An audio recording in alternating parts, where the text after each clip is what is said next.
British শাসনামলে ভারতীয় উপমহাদেশ অগণিত দুর্ভিক্ষের সম্মুখীন হয়। এইসব দুর্ভিক্ষে সবচেয়ে বেশি ক্ষতিগ্রস্ত হয় বাংলা। বাংলায় প্রথম দুর্ভিক্ষ দেখা দিয়েছিল 1770 সালে। এরপর 1783, 1866, 1873, 1892, 1897 এবং 1943 সালে বিভিন্ন মাত্রায় বাংলা দুর্ভিক্ষের সম্মুখীন হয়। 1770 সালের বাংলার দুর্ভিক্ষ ছিল ভয়াবহ ও নৃশংস। এই দুর্ভিক্ষ লক্ষণ দেখা দিয়েছিল আরো 1 বছর আগে থেকে, অর্থাৎ 1769 সাল থেকে, এবং 1773 সাল পর্যন্ত এই দুর্ভিক্ষ অব্যাহত ছিল। দুর্ভিক্ষের এই সময়টি বাংলা 1176 সাল হওয়ায় এই দুর্ভিক্ষ 76-এর মন্বন্তর নামেও পরিচিত। মুঘলদের একটি নীতি ছিল যে কৃষকদের নগদ ফসলের 10 থেকে 15% কর হিসেবে সম্রাটকে দিতে বাধ্য করা হতো। এভাবে প্রদত্ত কর থেকে মুঘল শাসকদের জন্য একটি বিশাল কোষাগার তৈরি হয়েছিল।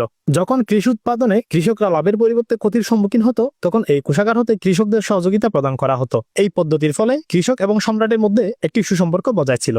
কিন্তু 1765 সালে পরিস্থিতি বদলে যায়। ব্রিটিশ ইস্ট ইন্ডিয়া কোম্পানি এবং মুঘল সম্রাট দ্বিতীয় শাহ আলমের মধ্যে এলাহাবাদ চুক্তি স্বাক্ষরিত হয়েছিল। এলাহাবাদ চুক্তির ফলে কর আদায়ের ক্ষমতা ব্রিটিশ ইস্ট ইন্ডিয়া কোম্পানির হাতে চলে যায়। হঠাৎ করে কোম্পানিটি 50% কর বাড়িয়ে দেয়। এর ফলে কৃষকদের জীবনে নেমে আসে বড় ধরনের বিপর্যয়।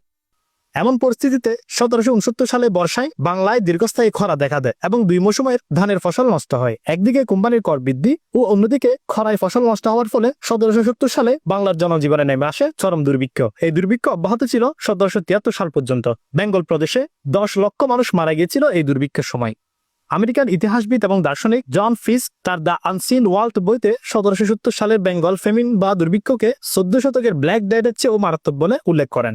যে ব্ল্যাক ডেথে প্রায় 20 কোটি মানুষ মারা গিয়েছিল। ব্ল্যাক ডেথে মানুষ মারা গিয়েছিল মহামারীতে, কিন্তু 1773-এ মানুষ মারা গিয়েছিল খাদ্যের অভাবে।